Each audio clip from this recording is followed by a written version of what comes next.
reason we are actually recording all of our info sessions that are virtual so that we can make them available online for folks who have not are not able to join live. Before we dive into talking about the Opportunity Fund, which we are really excited about, and which we're grateful to you for also being excited about and taking time to join us and meet and find out more information. I wanted to do a quick introduction also of our team. So my colleague Julia Martin with the City of Charlotte is here. She is an integral part of our arts and culture work at the city. And then also want to acknowledge and thank our great partners, Charlotte is Creative, who we are excited to be collaborating with to implement the program this time. We have several Charlotte is Creative team members, so in the interest of time, I won't go through and introduce all of them. I'm guessing many of you know many of them, but you'll hear from Matt and Tim later in this presentation. Thank you guys so much for all the hard work. And I also want to just thank the Arts and Culture Advisory Board for allocating nearly $1 million for this exciting opportunity. And we're looking forward to being able to support your efforts. We're going to get into some nitty-gritty detail about the opportunity, but I wanted to take a moment to for us all to just kind of revel in some art.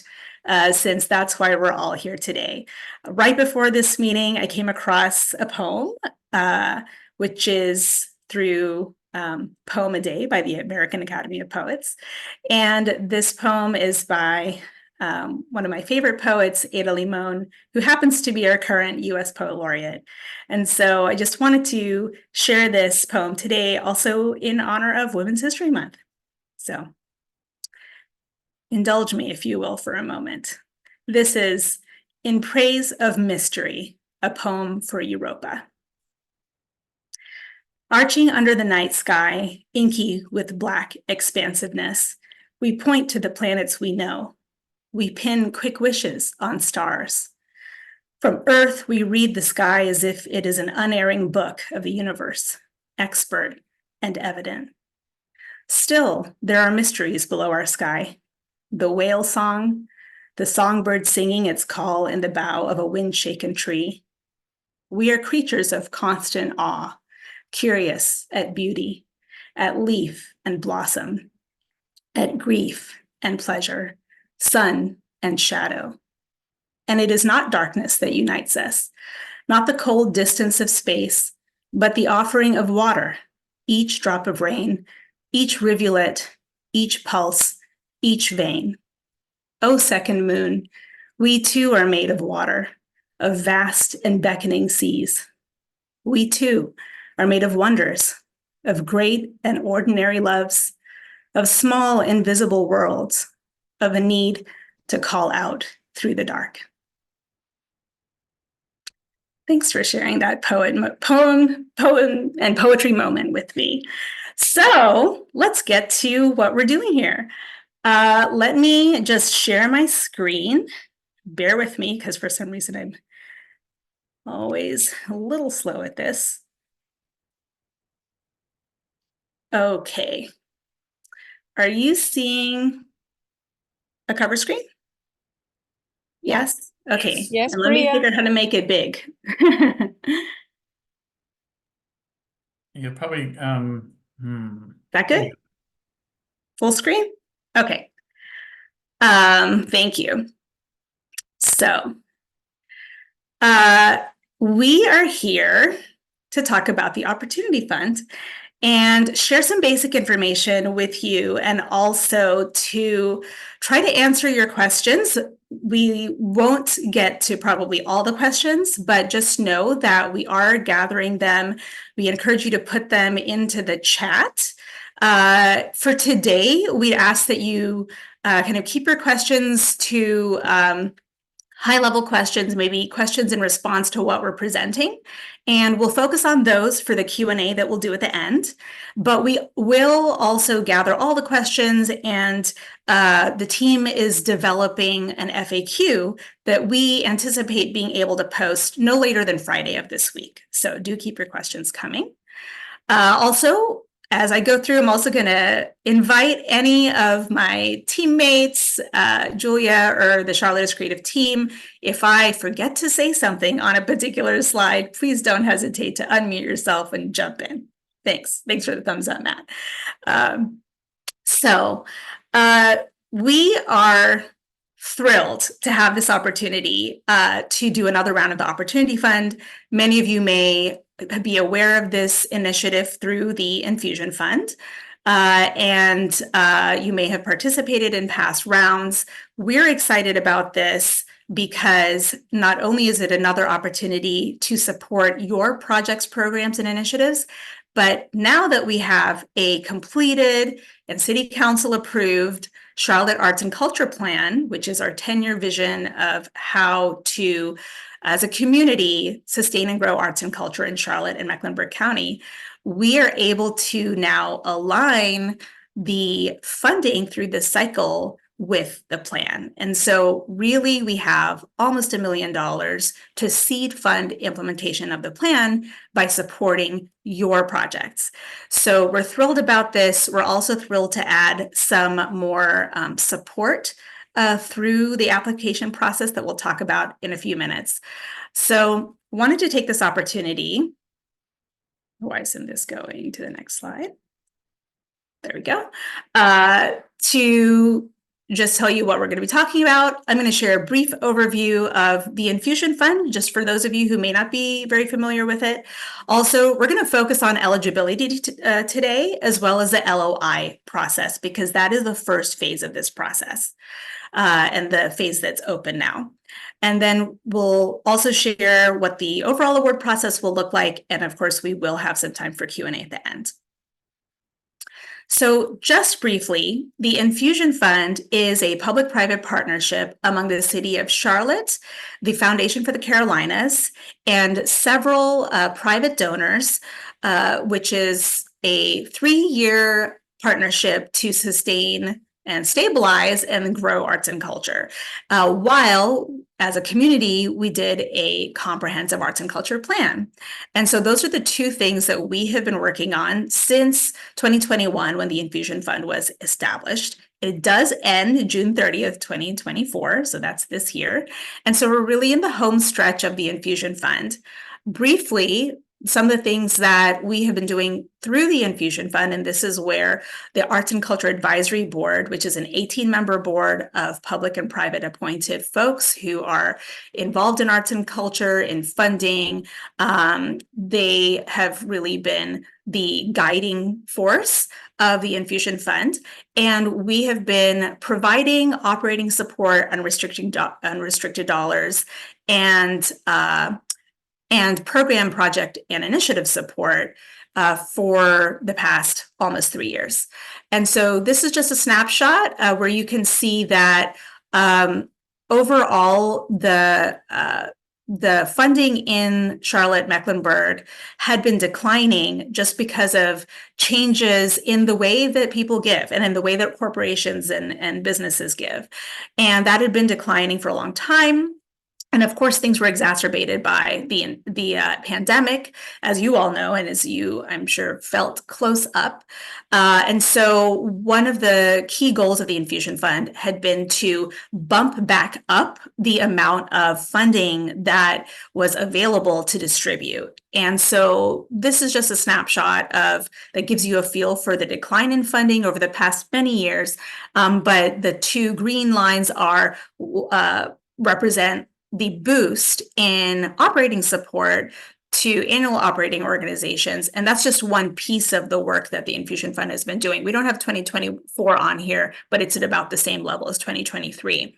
So you can see here that the bulk of the Infusion Fund dollars, which have been $12 million a year for 3 years, the bulk of that has gone out through operating support, as well as we've doubled operating support for organizations, tripled operating support for Alana organizations, and have also been able to partner with Arts and Science Council, supporting operations as well as the programs and initiatives such as the Cultural Vision Grants, Artist Support Grants, and the Founders Grants. Excited to have been able to partner with them on those things, and also have been providing direct support to artists and groups through things like the Infusion Fund, as well as an open call for unrestricted dollars that some of you participated in back in 2022.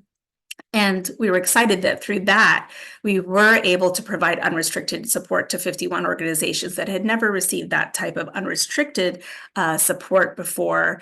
And then we have been really thrilled to introduce the Opportunity Fund as a new and different mechanism that complements the existing resources we have here in Charlotte-Mecklenburg, and is also unique both here in our community as well as throughout the country from what we're seeing when we are talking to our colleagues elsewhere.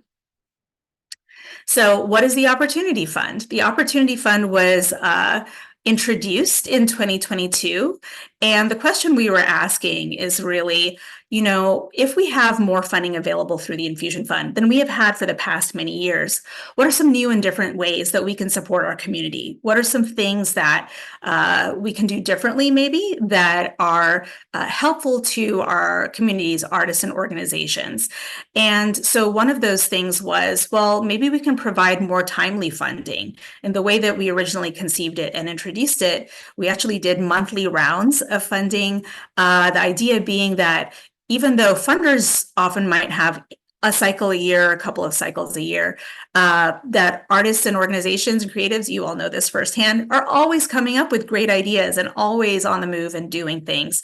And so we wanted to be able to support the community on your timeline, closer to your timeline than on the funder timeline. And so that's why we tried this rapid response approach, which actually was really well received. And we were delighted to be able to support so many strong proposals over the first several rounds of the Infusion Fund, awarding over the course of less than a year, $1.6 million to 70 projects by you all, by nonprofits, by individual artists, and by informal groups. And so we wish we could continue doing it on such a quick turnaround, but we just didn't have the in-house capacity to do it at that frequency. And so we did go to doing a cycle. One of those cycles was last spring, which again, many of you may have participated in. And then we're doing this round now where we are aligning it with the plan.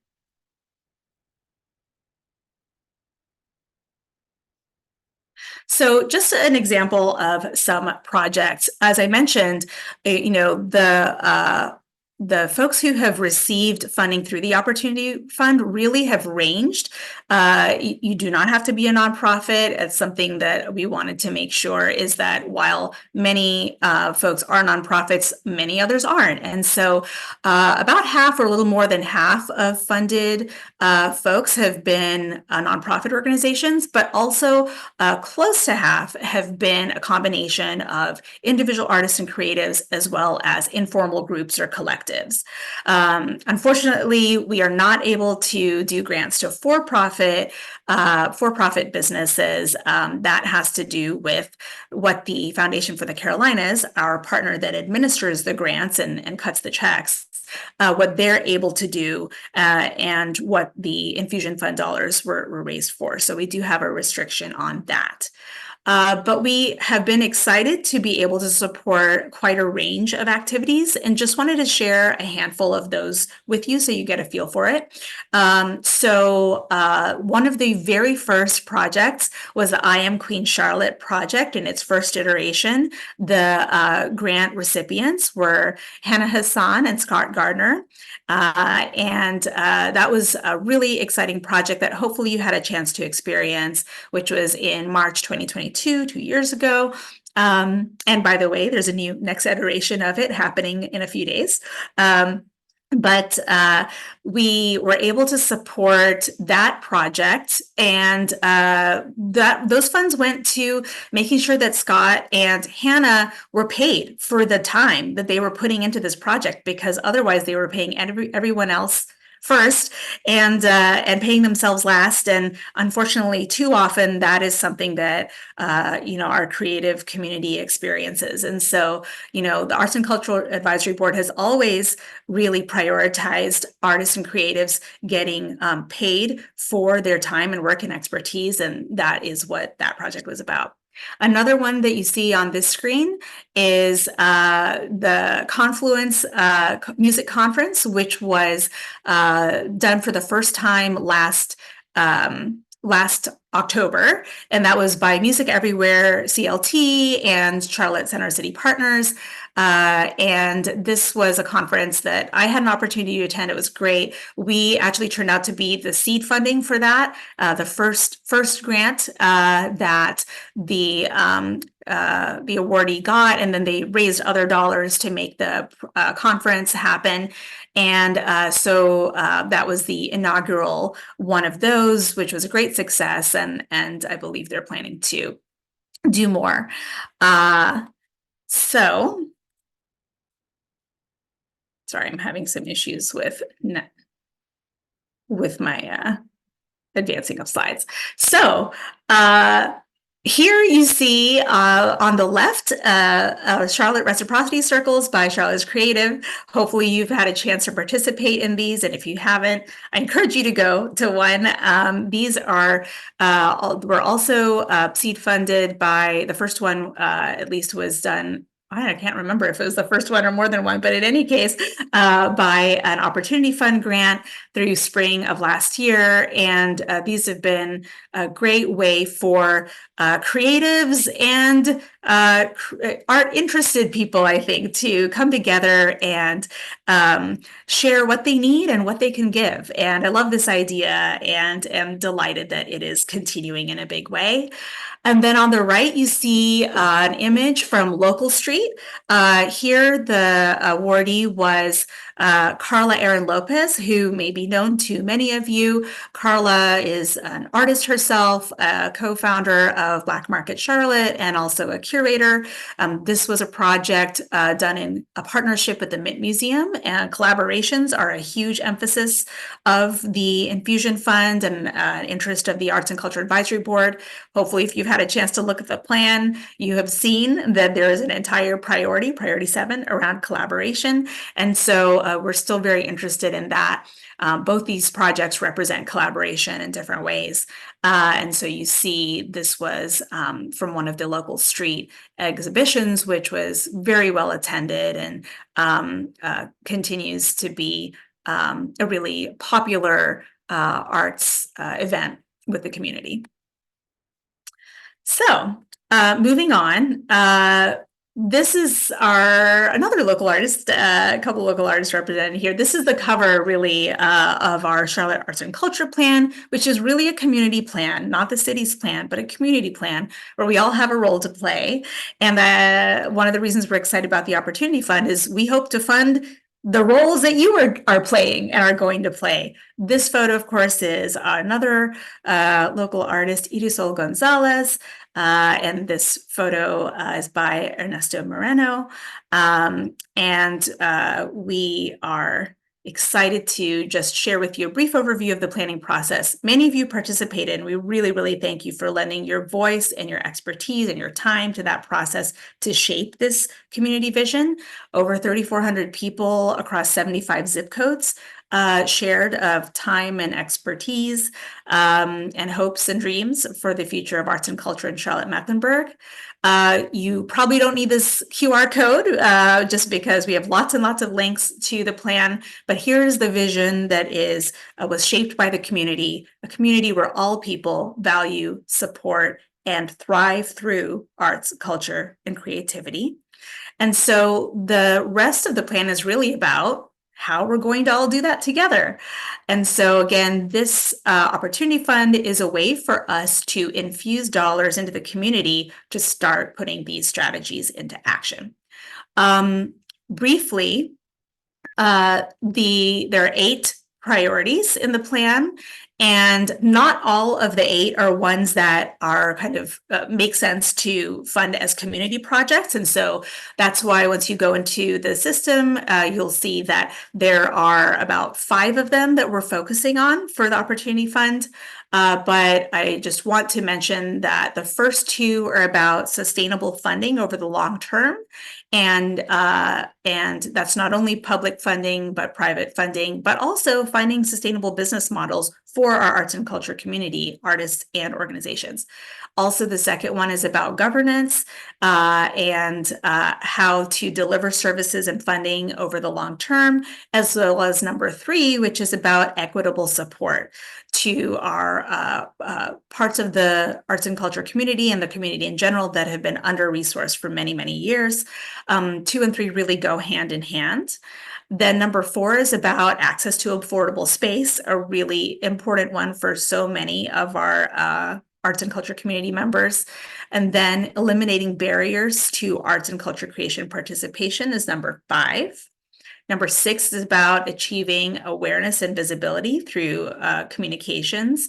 And number 7, as I mentioned, is about fostering collaboration and cooperation throughout the ecosystem, the arts and culture ecosystem, as well as with other sectors. And the number 8 is all about arts education. And that's not only pre-K through higher ed, but it is really, to put it inelegantly, from cradle to grave, really those arts and culture exposure education experiences that we can have over the course of an entire lifetime, including professional development. I know I raced through those, but that's because over the next few days, we are going to have some more info sessions where we will focus on a few priorities at each one, and I will drill down into what are the different strategies that you might want to align your projects with. So with that, I think this is where I turn it over to Matt and Tim. I'm looking Okay. at you guys for confirmation, and I'll stop there. Thank you, Priya. Hey, everyone. I'm Matt Olin. I'm the co-founder of Charlotte is Creative. It's that beautiful logo behind me there. And I'm going to be touching on a few slides here that are focused, sort of on what you need to know in order to proceed with applying for the Opportunity Fund. And this first slide is covering eligibility and guidelines. Priya touched on a little bit of this, but we're going to get really, really specific about this now. So grants are restricted to projects, programs, and initiatives that advance a very specific priority and related strategy in the Charlotte Arts and Culture Plan. And when you log in to fill out your LOI form, you're actually, one of the questions is going to be, it's going to ask you to indicate which priority and which sub-strategy underneath that priority in the plan that your idea, your project, your initiative aligns with. And we'll even ask you a little bit about how. How do you think that aligns with that priority and strategy? We definitely encourage you to come to the upcoming info sessions that are specific to the priorities and the strategies that Priya will be taking us through, because it's just a critical part of these applications, is to make sure that any idea, any project that's funded is somehow aligned with and pushing forward these priorities and strategies that are in the plan. Your project or idea needs to take place wholly or primarily in Charlotte or in Mecklenburg County. It has to take place in the upcoming fiscal year. So it has to take place sometime between July 1st of this year and July 30th of 2025. It needs to be an idea or project that doesn't require unrestricted or multi-year funding. If you were previously funded through the Opportunity Fund, that previous project either has to be done or it needs to be on track to be completed by June 30th of this year. And we will ask you that question in the LOI application as well. The cap request for this round of the Opportunity Fund is $40,000. You do not have to ask for $40,000. You can ask for up to $40,000. And we'll talk a little bit more about that soon too. Let's move on to the next slide just to keep things moving along here. Remember, if you have specific questions, about these overarching topics that we're covering right now, be sure to drop those questions in the chat. Okay, so Priya, can you advance us to the next slide, please? Just a few examples of eligible expenses as you think about your idea and the budget that would accompany that idea. You know, opportunity funds can go toward artistic and cultural experiences, various artistic programming and collaborations, which are definitely valued in the opportunity fund. Could be organizational or technical support related to your idea, your project. Could be renting spaces for these activities, permitting costs, advertising and marketing, different types of research and reporting. Could be personnel and training costs, like Priya said with I Am Queen Charlotte, that went to pay the artists involved. Membership fees, or even short-term facility projects. I don't imagine that large infrastructure projects are going to be applicable to the Opportunity Fund, but a short-term facility-related project could be, as long as it's completed by June 30th, 2025. Next slide, please.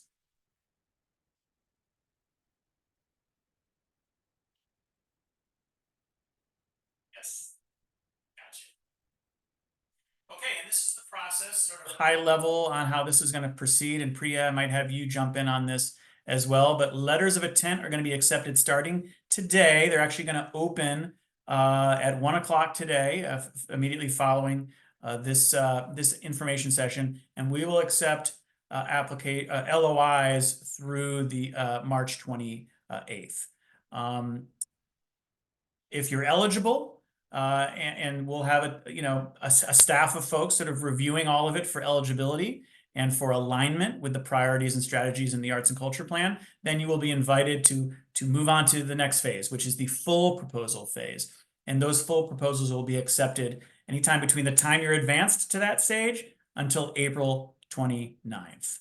And then after that, it'll move on to full consideration by the full Arts and Culture Advisory Board after it's reviewed by reviewers that are chosen from our Charlotte-Mecklenburg community. Priya, anything else you want to say about this process, this timeline here before we move on? Thanks, Matt. Just that the final stages, this is much like we did it in last spring. For those of you who might have gone through that process, we do have a working group of the Arts and Culture Advisory Board that is actually going to be sitting in on the panel discussions to understand the nature of the discussion and the questions and how the panels are evaluating the proposals, and that really helps them as they consider the kind of slate of recommended proposals and makes their recommendation to the full board. So that is a process that worked really well last year, and we're looking forward to doing that again this time. Great. Thank you for that. Okay, moving on to the next slide here. So as I said, this first phase is going to be filling out your letter of intent. And FYI, all of this is going to happen inside of a very user-friendly platform called Submittable. Submittable will be the platform that is being used to move applicants through these different phases. So the first phase is the letter of intent phase that will actually officially launch this afternoon. Letters of intent give the grant staff a glimpse into your project, your program, your initiative, your idea, and you're going to be asked a handful of things. You're going to be asked to answer some basic questions just to make sure that your project meets eligibility requirements, right? There isn't a lot of eligibility criteria, but it's important that you meet those eligibility criteria.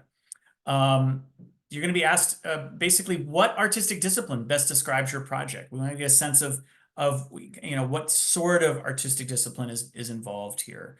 What type of project is it? Is it a festival? Is it an education program? Is it some sort of an installation or an exhibit or something other than that?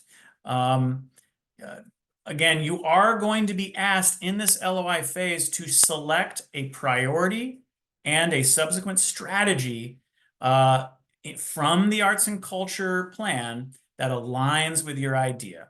And you'll also notice, as Priya said, when you log in and start this process, that not every priority and every strategy in the plan are going to be applicable to the opportunity funds. So there are going to be some that that aren't going to show up, and you're not going to be able to choose those because they're just not applicable to this grant making mechanism. And there will be 2 essay questions in the LOI form. It's meant to be as kind of efficient as possible, so there's not tons and tons. There'll be more in the next phase, but in the LOI phase, just 2 essay format questions limited to 300 words or less. One will be asking you to describe your project, your program, your initiative. Let's hear more about it and the goals behind it. But also, how does that proposed project, program, initiative advance the priority and the strategy that you selected from Charlotte's Arts and Culture plan? What problem is it solving? What gap is it filling? And so this is where we're really going to encourage everyone to go and read that plan as carefully as possible. Come to the information sessions where Priya is going to kind of do these deep dives into the priorities and into the strategies, because that's going to help a lot. But spend some time, with the plan as well. Even read, if you want, read the priorities and strategies that aren't applicable to the Opportunity Fund so that you can kind of get the entire plan and vision in the full context of it. So we're definitely cheering you all on to spend some time getting to know the arts and culture plan as intimately as you can. Once you submit it, the staff will review it, and if you're eligible, you'll be invited to proceed on to the second phase, which is submitting the full proposal. And the goal is to make sure that once you submit your LOI, that sometime within that next week, you will hear if you are eligible to proceed, and you'll be moved on to that next stage, or if we need some additional information, or if for some reason the idea is not eligible. Next slide, please. And I think that might be the end of my my section, or maybe I'm doing the next slide too. Not sure. Best practices. I think maybe this is me too, but Priya, I would welcome your wisdom as we go through this. Folks, learning from experience here, I'm speaking from experience. Give yourself adequate time to submit a quality proposal that is complete and truly reflective of your idea. If you wait to the last minute, man, that has always come to bite me in the butt, and we don't want that to happen to you. So give yourself plenty of time. Please attend these upcoming information sessions. We're also going to have some great support sessions too, including grant writing sessions, and as Priya touched on, and we'll touch on again later, access to pro bono complimentary grant writing coaching, which is just a really great component to supporting the community through this process. Make sure you read the guidelines thoroughly and follow the online form instructions. Use the online form to answer all the questions and submit your materials. Provide all the required documents that are asked of you. Much of this will be asked in phase 2 if you're advanced to the full proposal section, but anytime a required document is asked of you, make sure that you include that. And the URL to remember here is opportunityfundclt.com. Opportunityfundclt.com is going to take you to the landing page where you're going to be able to access all of this. Make sure you determine your artistic vision and goals. What is your vision here? What do you really want to accomplish with the work and with this innovative idea that you're bringing to the Opportunity Fund? Be sure to review those principles and strategies in the Arts and Culture Plan. Can't stress that enough. We will make sure that there are links, easy links to head over and review those, both to the entire Arts and Culture Plan, but also to a truncated version that will just highlight the priorities and strategies that are applicable to the Opportunity Fund. And finally, be clear and concise with your answers. And for those of you that need that extra support, definitely take advantage of the grant writing coaches that we're going to be making available to you, because they can help you get to that point where you're creating these clear and concise answers, staying within your word limit, answering all the questions that are being asked, and making sure that everything is just really clear and powerful. So kind of high-level best practices there as you proceed forward. Matt, can I just add 2 things here? Sure. So one is that I cannot stress enough the encouragement to reach out to our team. if you've read the plan, please first look at the plan, but then also as you're thinking about what might be the area of strongest alignment, if you're not really sure what it might be, we are here for you. And over my many years of grant making, one of the things that I really have always tried to stress is when the grant team, the funder team, is inviting and making themselves available to have that one-on-one conversation or correspondence to help you determine eligibility or alignment, whether it's a fit. Please take them up on it. Take us up on it. We want to help you. I don't think people realize that our goal is to help you get to yes. That is why we're here. We want you to have the money. And so that is another reason why I'm so excited that this time we have 2 grant coaches to work with anyone, who feels like, they could benefit from it.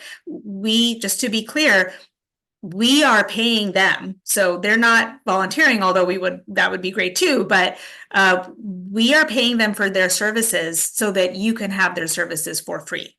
And that's how important we feel it is for folks to have the additional support that they need in order to have the strongest possible proposal and the strongest possible chance of getting funded. And that's also why we're here for you.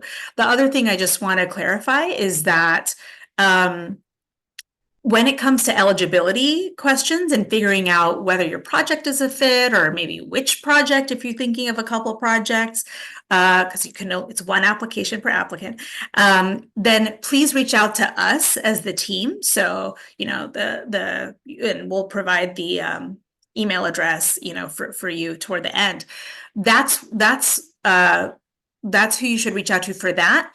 The grant writing coaches are really there, as Matt said, to help you have the strongest application. So their thing is going to be more about that storytelling, helping you get your message across, making sure that's clear, and not about eligibility. That's for us to help you with. Yeah, Thanks, Matt. absolutely. The grant coaches will also be able to weigh in on your budget and helping you make sure your budget's in good shape and that sort of a thing too. But yeah, early on here, if there are questions about eligibility, questions about priority strategy alignment, you can reach out to our team, right? And the email is opfundsubmissions@charlotteiscreative.com. Sethu just dropped that into the chat there, and we'll share it on a screen here in a moment too. opfundsubmissions@charlotteiscreative.com. We can get those questions answered. All right, so let's move on to the next slide here. Fiscal sponsorship. Priya, do you want to touch on this particular important point?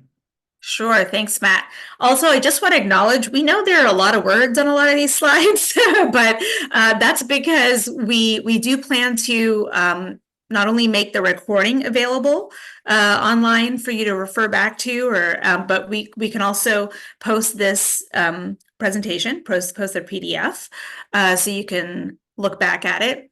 But all this is also taken from the guidelines that are already there. So the links, for example, to the full plan, as well as to the kind of redacted version that specifically focuses on the ones that are included in this grant cycle for alignment, those are all linked to in the guidelines from the guidelines landing page.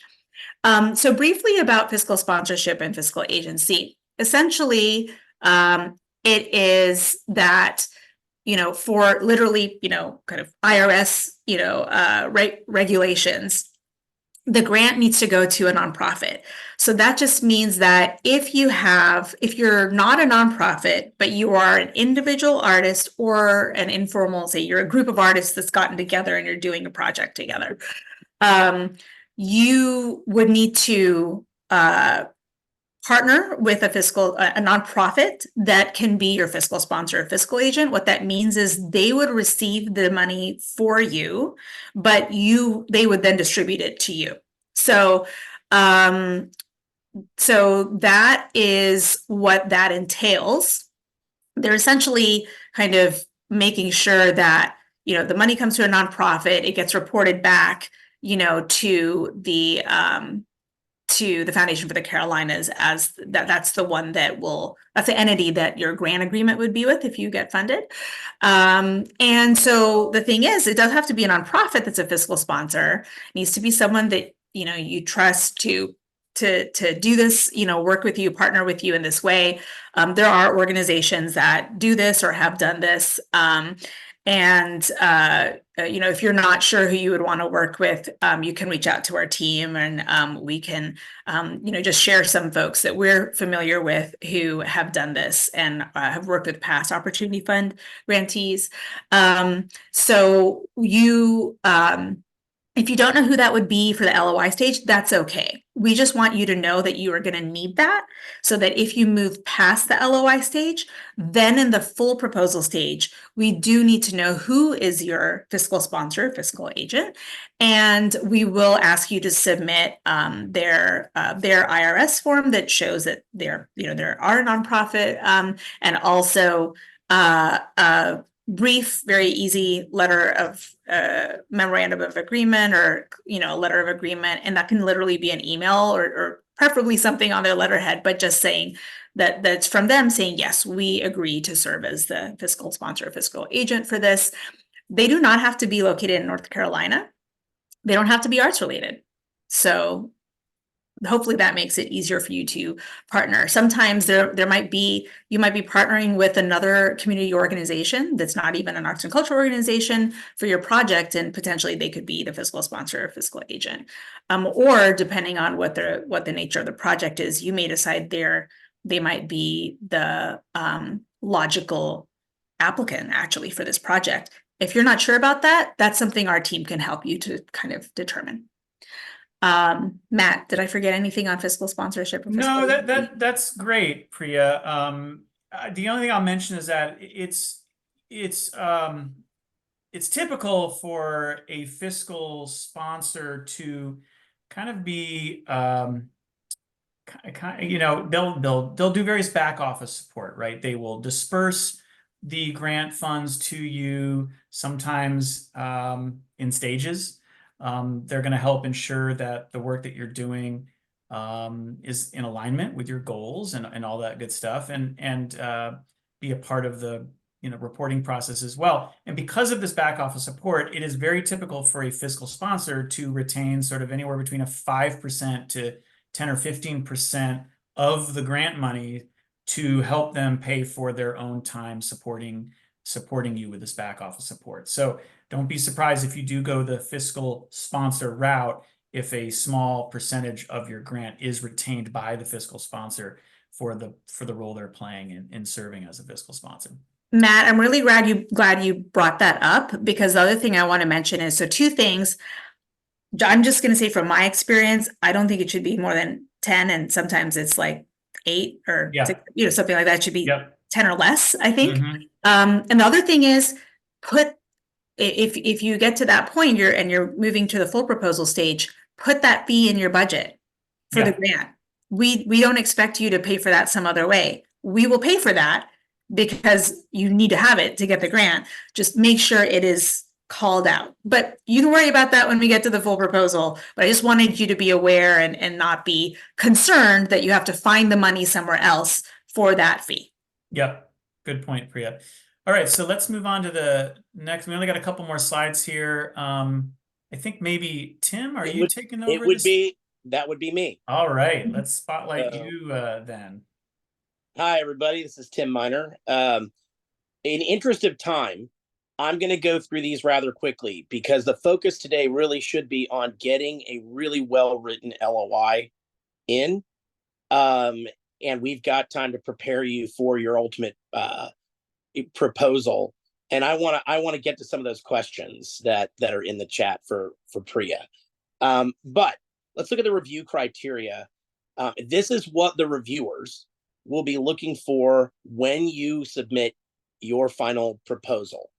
It's first and foremost, we want to advance it needs to advance a priority or a related strategy, the one that you identify in the Charlotte Arts and Culture Plan. That is really critical, and it's why we are having 2 sessions in the next few days that are specifically explaining how, what the vision of those priorities and strategies are.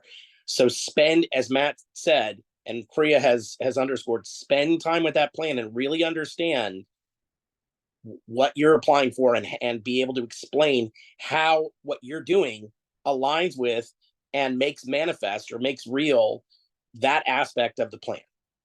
The second bullet is really critical. It's what the reviewers will be looking for: if the grant request is appropriate for the overall budget and that the budget is reasonable and realistic. Guys, here's the thing. You're going to spend time telling your story in words, but you need to spend the same amount of time and care in telling the story fiscally and in that budget. If you say you're going to do X, your budget needs to speak to that.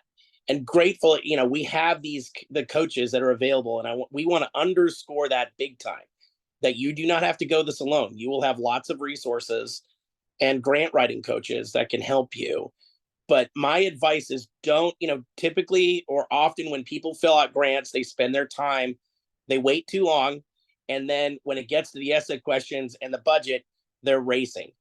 Tell your story, particularly in relation to the strategy and priorities first, and then spend time on that budget. Do not make that something that you're doing with another, with an hour to go or a day to go. In fact, I would start thinking, with the LOI, you need to tell us what your projected budget is. So you don't have to submit a budget at that point, but be thinking about it. And because there's a wide array of people that are going to be looking at at your proposal and your budget, and they want to see, hey, this makes sense. They've got the dollars to do this, or this matches up with my experience. And that speaks, both of those 2 bullets speak to, is your project feasible? Can it get done at the level you say you want to do it, with the plan you have and the money and the budget that you're proposing? You need to tell us the story. Tell those reviewers what are the existing challenges and conditions you're contending with in the ecosystem, and how the money from the opportunity fund and your project are going to help address those, particularly if they are aligned with a strategy or a priority or a strategy that's outlined in the plan. Your project or initiative is going to need to be open to the public and focus on expanding an audience or expanding an artist's reach into the community. For a collaborative project, Priya mentioned this earlier, if you're working with collaborators, especially artists and small organizations, and you fit in that, are they being compensated fairly in your budget?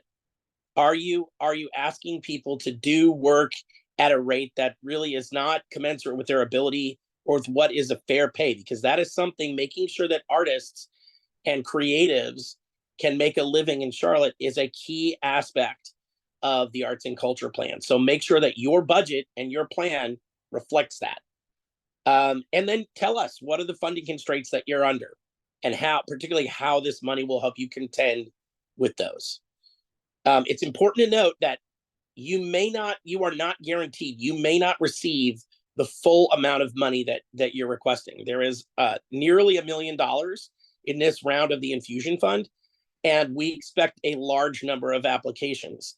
So just know that you may not get everything you ask for, even if you're approved.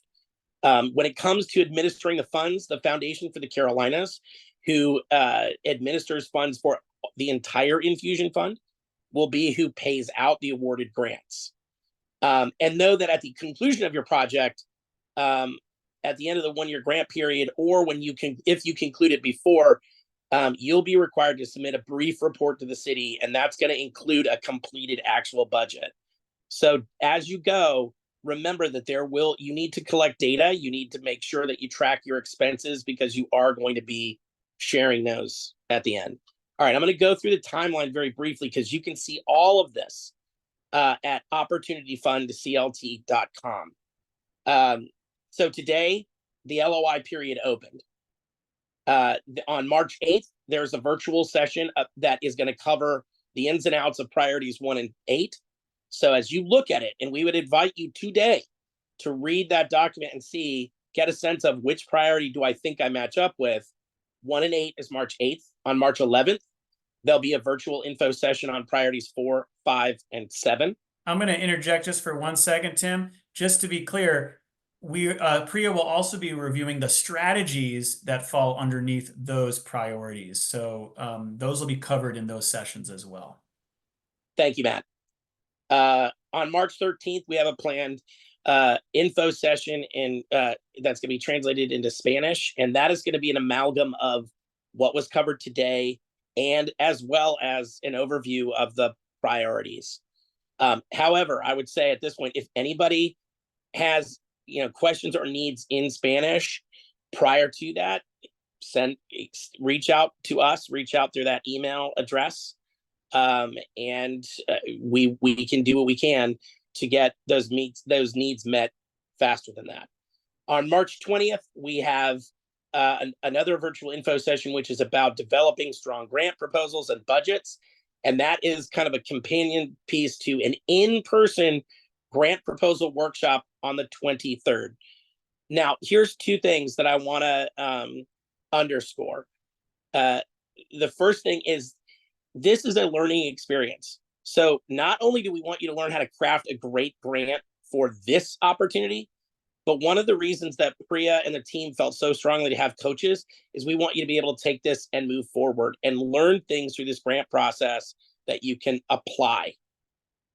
So if you get your LOI in earlier, you're going to get a chance to actually start working on a proposal earlier. And so we invite you to be thinking about that when you move into the 20th and the 23rd. If you wait till the 28th, which is the deadline for LOI submissions, you may miss an opportunity to be thinking about what's next after the LOI and take that into the sessions on the 20th and the 23rd. All right. And then finally, once your LOI is deemed eligible, and you will find that out, if you submit on the very last day on the 28th, you're going to find out no later than April 5th that you are advancing to the proposal stage. You will have until April the 19th at 6 p.m. to submit your full proposal and budget.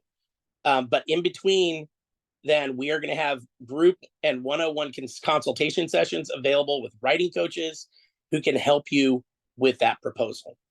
Once you've turned your proposal in, they'll be reviewed by the review panel that's coming together. And then in early June, the advisory board's working group is going to meet and review them and make their final recommendations. On June 18th, that advisory board is going to vote on grants and awards. And by the end of June, you'll be notified of the results if you're a full proposal applicant. And then in July, the Foundation for the Carolinas will begin executing grant agreements and dispersing the allotted grant funds. I know we are right up against 1 o'clock. So I'm going to go ahead and kick it to Priya so she's answering questions in the chat, but as we can, we'll try to answer them live. Just know that Opportunity Fund CLT is the portal you should go to. Many of the questions that are being asked are answered in some way, shape, or form there, and we are developing an FAQ after this. All the sessions you can sign up for there. All the information on how you can reach out for help, that's all on that page, so make that your one-stop shop for now. And Priya, turning it over to you. Thank you, Tim. So yes, I know we're close to 1 o'clock. We are able to stay on